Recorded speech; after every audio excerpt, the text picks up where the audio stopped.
Welcome back. Well, the New York Post out with a new editorial called Biden's Open Border has created a terror threat, and the what-ifs are chilling. The Post writes this: how many terrorists has the Biden administration let slip over our border? Nobody knows. Joining me now is Kansas Senator Roger Marshall, a member of the Budget, Homeland Security, Agriculture, and Health Education Labor Committees. Senator, it's great to see you as always. Thanks very much for being here. Do you know the answer to that question? How many terrorists are now in America as a result of Biden's open border? Well, Maria, nobody knows the exact answer to this. We do know that we've caught over 300 individuals on the known terrorist watch, but what concerns me of those 2 million known gotaways, 2 million known gotaways, what percentage of those would be terrorists? Is it 2,000? Is it 20,000? We don't know the answer to that. But we do know the cartel has more control of the border than Joe Biden and Secretary Mayorkas do, and that's why we're going to try to impeach him this week. So, I mean, do you think that's going to stick? I mean, House Republicans planning to deliver these articles of impeachment on Wednesday to try to oust the DHS Secretary Mayorkas. Now, you know, the Republicans have accused him of failure to enforce the country's immigration laws, obviously, but Mayorkas is criticizing Governor Abbott in Texas over the use of the razor wire to keep migrants out. He's claiming that the wire is not effective because illegal migrants are easily cutting it, Senator. This is his answer to this.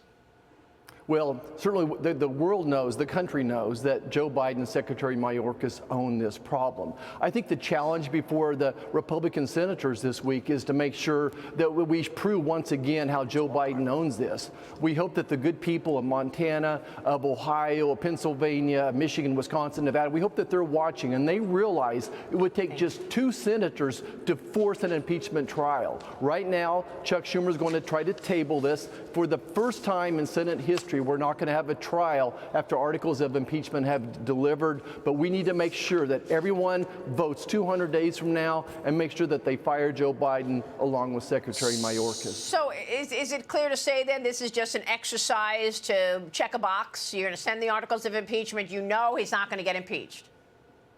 Well, I think that we don't have, it's going to take 2/3 of the Senate to impeach people, to impeach anybody. So we don't have that 2/3 no, but our job is to communicate to every person, especially in those purple swing states, that their senator didn't even allow us to have a trial. We think if there was a trial, even if we lose the impeachment vote, that would bring attention to American voters and ensure that Joe Biden is fired come November, along with bringing us a Senate majority and a House majority, that the Republican Party is the party of law and order. We are the party that will secure the border. Senator, I want to get your take on the impact of this open border in your state of Kansas and throughout the country. We've been talking about this very dangerous gang from Venezuela that is running around New York right now, apparently, according to the NYPD. This is Tren de Aragua, and their specialty is human trafficking, I'm told.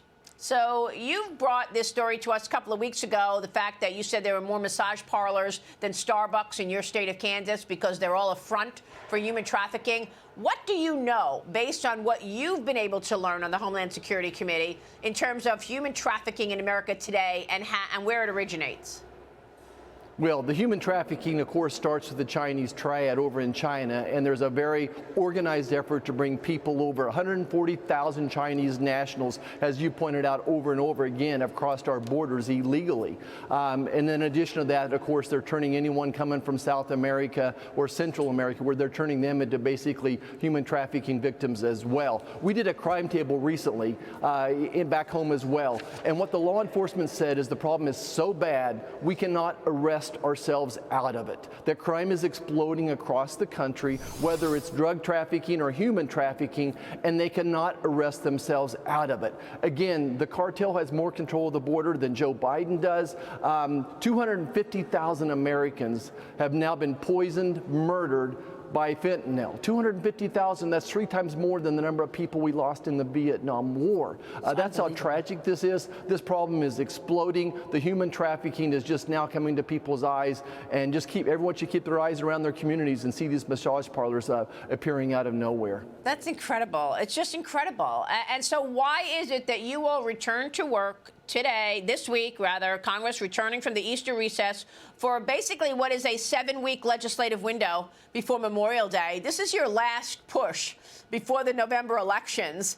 Are you going to get anything done on that, or is this all about money to Ukraine and Israel this week and next week?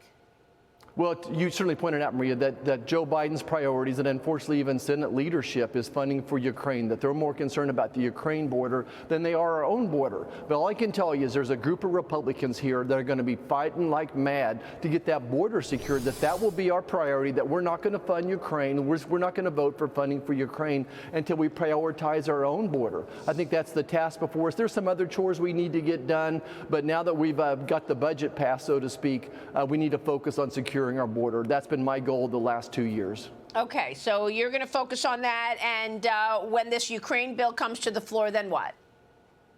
Well, it's over in the House right now. The Senate already passed some version of Ukraine funding. So now we'll see if the Republicans on the House side can stand tall and somehow get some prioritizing done and get funding for the border over there to build the wall. Look, H.R. 2 has been setting over there for over a year now. That should be what we should be asking. Why isn't Chuck Schumer over here taking up H.R. 2, which really does secure the border? The onus is upon them. But again, the D-Day is going to be in November, 200 days from now. We're going to fire Joe Biden. We're going to fire Secretary Mayorkas. We're going to fire Chuck Schumer and have Republican control. We're the party of law and order. We're the party that's going to control the border. Well, meanwhile, the president is going to Wisconsin today. He's going to outline a new plan to forgive student loan debt.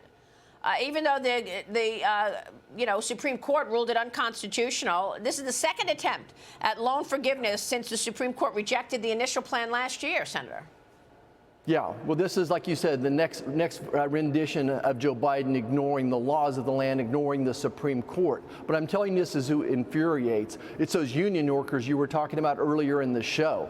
The Republican Party is now the party of hard workers, the party of people who bring their lunch pail to work. The Democrats are now going after college elitists, people that are woke, so to speak. So this type of action by Joe Biden actually harms himself, that there are more union workers up there than there are people who support Palestine. So I think this is once again Joe Biden pushing the union workers away from him. All right, we will leave it there. Senator, we'll be watching your work. We so appreciate your time this morning. Thank you, sir.